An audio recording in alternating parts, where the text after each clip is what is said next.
नमस्ते। आज की इस चर्चा में हम बात करने वाले हैं 16वीं शताब्दी की महान मिस्टिक और कवयित्री मीराबाई के बारे में। उनका नाम तो सभी ने सुना है, लेकिन आज हम उनकी जिंदगी और उनकी बेहद गहराई भरी कविताओं के पीछे छुपे दृष्टिकोण को डिकोड करेंगे। चलिए, इस अद्भुत सफर की शुरुआत करते हैं।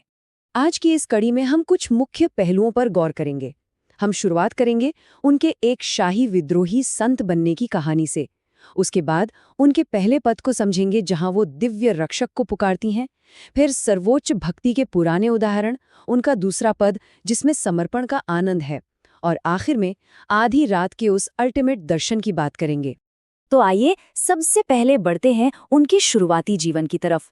मीराबाई की इस अटूट और क्रांतिकारी भक्ति को सच में समझने के लिए राजस्थान में बीते उनके प्रारंभिक शाही जीवन को देखना जरूरी है। एक ऐसी जिंदगी जो क्लेश और दुख की भट्टी में तपी थी। अगर हम टाइम में थोड़ा पीछे जाएं, तो उनका जन्म 1503 में जोधपुर के कुर्की गांव में हुआ था। सिर्फ 13 साल की छोटी सी उम्र में मेवाड़ के भोजराज से उनका विवाह हो गया। लेकिन जिंदगी ने एक बहुत ही कठोर मोड़ लिया।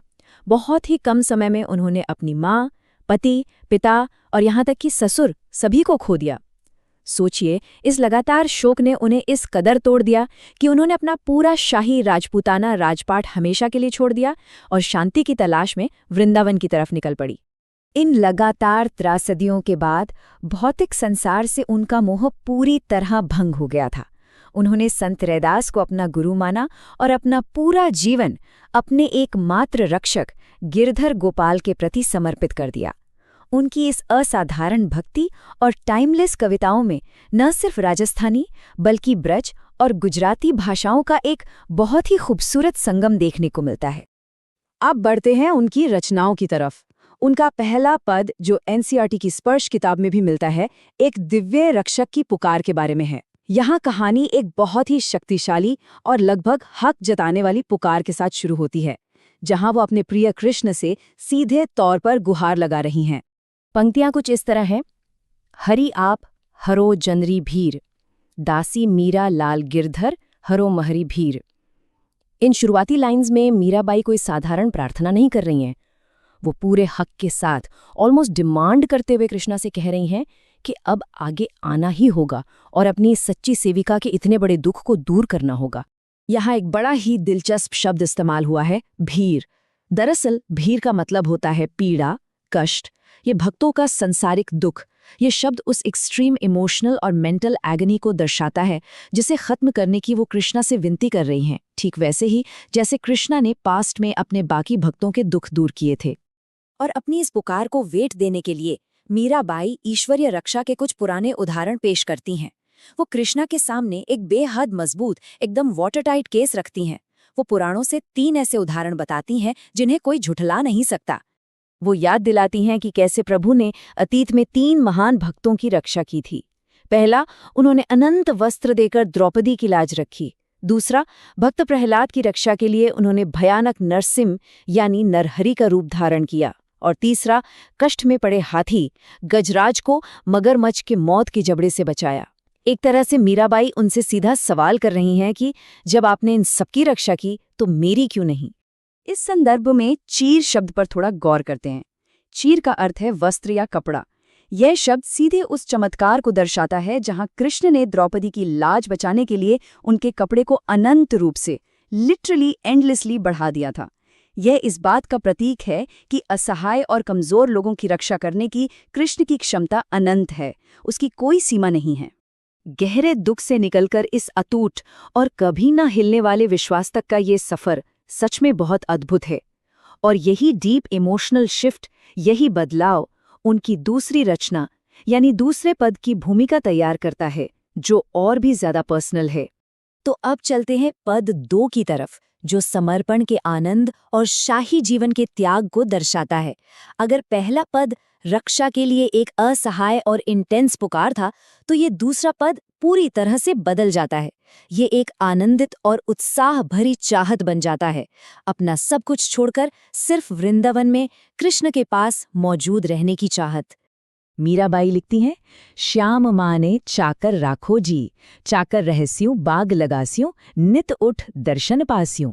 जरा सोचिए, इन पंक्तियों में एक समय की वो शाही राजकुमारी अपनी मर्जी से एक साधारण दासी बनने की मिन्नत कर रही हैं। वो छोटे छोटे काम करने को तैयार हैं, सिर्फ इसलिए ताकि वो उसी जगह पर रह सकें जहां दिव्य प्रभु वास करते हैं। यहाँ मीराबाई भक्ति का एक बड़ा ही क्लियर 4 कदमों वाला एक्शन प्लान पेश करती हैं। स्टेप 1, कृष्ण की दासी बन जाना। स्टेप 2, उनके आराम के लिए बाग बगीचे लगाना। स्टेप 3, वृंदावन की छोटी छोटी गलियों में उनके गुणगान करना। और आखिर में स्टेप 4, हर रोज उनका दर्शन पाना। एक भौतिक साम्राज्य को ठुकराकर आत्मिक ऊंचाई पाने का ये क्या कमाल का सौदा है ना? इस सब में चाकर शब्द बड़ा ही सिग्निफिकेंट है। चाकर यानी सेवक या अटेंडेंट। एक चाकर बनने की जिद करके वो अपने शाही रुतबे को पूरी तरह जीरो कर रही हैं। उनकी इस सोच को देखिए। उनके लिए सच्ची आज़ादी और सच्ची जागीरी यानी दुनिया का सबसे बड़ा साम्राज्य अब सिर्फ और सिर्फ कृष्णा की सेवा में ही मौजूद है। इसके बाद कविता में एक कमाल का विजुअल डिस्क्रिप्शन आता है। वो कहती है, मोर मुगट पीतांबर सोहे गल वैजंती माला, वृंदावन में धेनु चरावे मोहन मुरली वाला। यहाँ मीराबाई ने शब्दों से एक बेहद खूबसूरत, आंखों के सामने साक्षात उतर आने वाला चित्र बनाया है। ये कृष्ण के उस अद्भुत शारीरिक सौंदर्य का वर्णन है जब वो वृंदावन की गलियों में गाय चराते हैं। इन लाइंस में एक विशेष शब्द है पीतांबर। इसका मतलब है भगवान कृष्ण के वो चमकदार पीले वस्त्र। इस ग्लोइंग पीतांबर और गले में पड़ी वैजयंती फूलों की माला की कल्पना करने से हमें एग्जैक्ट वो तस्वीर देख पाते हैं जो उस वक्त मीराबाई के भक्त हृदय में चल रही थी। उनकी डिटेल और डिवोशन दोनों ही यहाँ पूरी तरह झलकती हैं।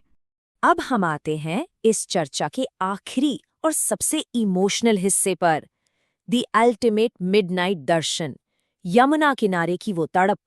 यहाँ ईश्वर को पाने की चाहत एक ऐसी एक्सट्रीम, बेचैन कर देने वाली फिजिकल तड़प में बदल जाती है कि बस अब और इंतजार नहीं होता, एक तुरंत और गुप्त मिलन की आकांक्षा। वो लिखती हैं, आधी रात प्रभु दर्शन दीजो जमुना जीरे तीरान, मीरारा प्रभु गिरधर नागर हिवड़ो घनो अधिरान। उनका सब्र इस कदर टूट चुका है कि वो अगली सुबह होने का इंतजार तक नहीं कर सकती हैं। उनकी लगभग डिमांड है कि कृष्ण ठीक आधी रात को यमुना नदी के किनारे उनसे आकर मिले, उस वक्त जब वो अपनी लाल रंग की कुसुम्बी साड़ी पहने होंगी।